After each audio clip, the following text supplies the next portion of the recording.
goodness, man. This is something I have been waiting for a very long time. I mean, you brought up the 80s. This initially, all right, it wasn't here officially in this time frame, but it came out in 82.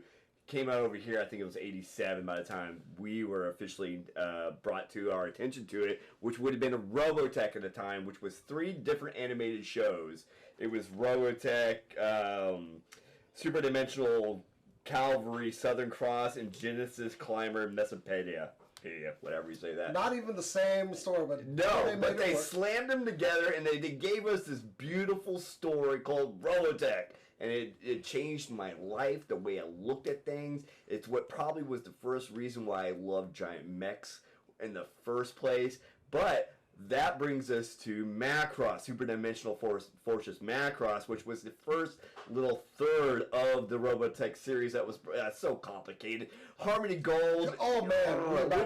A local company, too, by the way. Yes, I was amazed by that when I was a kid. Harmony Gold was right here. Yes. I almost tipped that. But I can't hand my cry. Anyway. Yeah, oh, my God. So we've been waiting, let's say, 30-something years for this, but finally... Oh, careful, do not do that. Oh. That was very loud. Sorry. Disney Plus is bringing us all 18 Macross shows to us, unincluding 2 for most part. Super Dimensional Force Macross and Do You Remember Love? Only because Harmony Gold still owns those properties because it's tied in to the Macross section. You got the Macross Saga, you got the Master Saga, and then you got the New Generation that all encompasses the Robotech. So they own anything that's associated with that first piece. So those will be put to the side. But outside of that, we are getting 18 series that we have never had before. And for people who love Macross, they always love Robotech. They always love the Macross above all else. And we never knew what happened after that one point because then they switched to a whole new freaking show, which is totally different. Like, the animation's kind of similar, but it's not. And then it does it again when it gets to the New Generation. So, like, I can't even explain myself. I mean, I love the Macross series, but you know the one thing that has been steady? You know how this series has been so well loved? Look at the collectibles that are offered for the show. I don't have any around here. You know why? Because they are so expensive. To get those fully transformable ships that they make. Yeah. But they're expensive because people show up to buy them. Yeah. Not only that. It's kind of similar to, like, buying Gunpla kits. They're so expensive because people buy them. But Gunpla has that saturation. Another problem, though, is Harmony Gold does not let stuff come over here. Absolutely not. It drives me. I love them so much because they added so much to my upbringing, my youth, what I grew up around. But on the other flip side of that, they've also made it so difficult to get anything new. It just... we're if I had hair, I would rip and it. other methods to watch the show. But it's still super popular. It's never dropped. Macross has never dropped off. No. I mean, it continued. I mean, it's 18 different shows. Yeah, and multiple we have movies that they put out. No outlet for these shows. Only in Japan that they were allowed to have this stuff. They couldn't get it over here whatsoever because of the agreement that Harmony Gold had with Shoji Kamare. Sorry, those guys. That guy, the actual person who made Macross. But you know what? Who can come with some money to make that deal happen?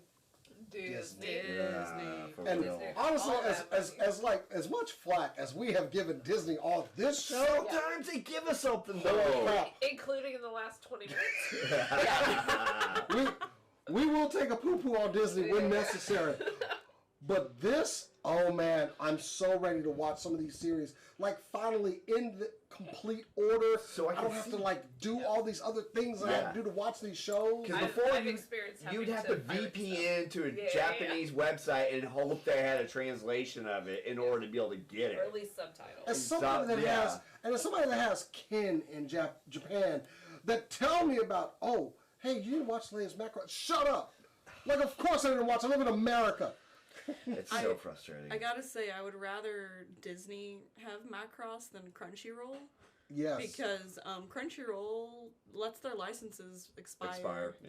Once again, Also, poo-pooing on another company we here. were watching Berserk on Crunchyroll the other day, and just Really? subtitles disappeared. Yep. They just don't have them. What up? I'm like, hey, That's crazy. That's not good. That yeah, is crazy. luckily we were watching the English dub, so it was fine. But like, just That's frustrating. I'm sorry. Just disappeared. Yeah. Anyway, but this is great news. When are we getting these, by the way? Yeah, it's a trick question. From everything I looked up, come they on. said, okay, here's the problem, right? Because there's still legal things they kind of are working through. So the best answer I came across was sometime in 2024. So sometime this year, exactly. I'll take it. Yeah. Checking my watch. Like what was my watch going to tell me about that? You're dealing with copyright laws with- from two different countries. With them two, Yeah. it's been like, you gotta understand.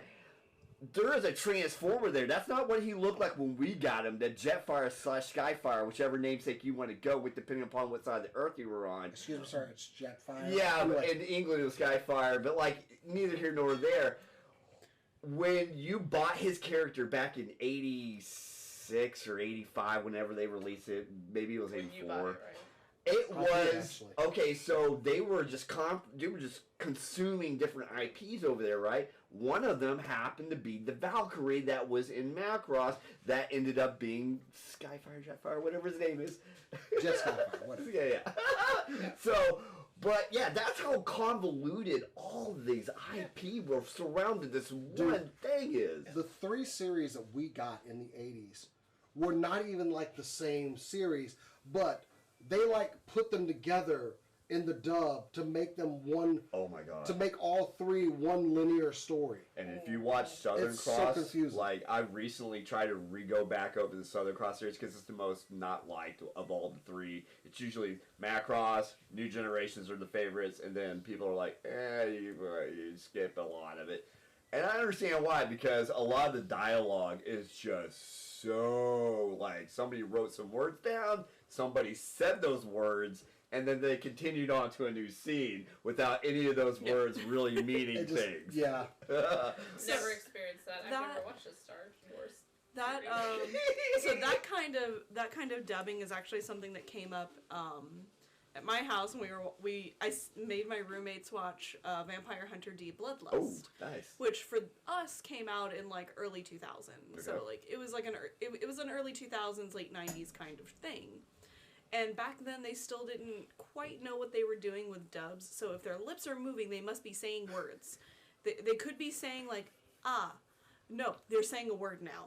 And so they would just have the actors continue talking even if they weren't showing their face until the character literally stopped moving their lips on, like, you saw them stop moving their lips. Same thing. So, Yeah. You'll think that it's you'll the same see vibe. scenes. You're like, what are they Gas even in talking face. about anymore? It's not even making sense. Yeah, they're just repeating the same. Well, in Vampire Hunter D, they were just repeating the same thing over and over. Honestly, That's a bad idea. to my example is it was '87. I want to say when they ported it over to us, Yeah. which anime was still in its gestation Yeah, period. this did a lot for bringing They anime didn't to have the the States. scripts.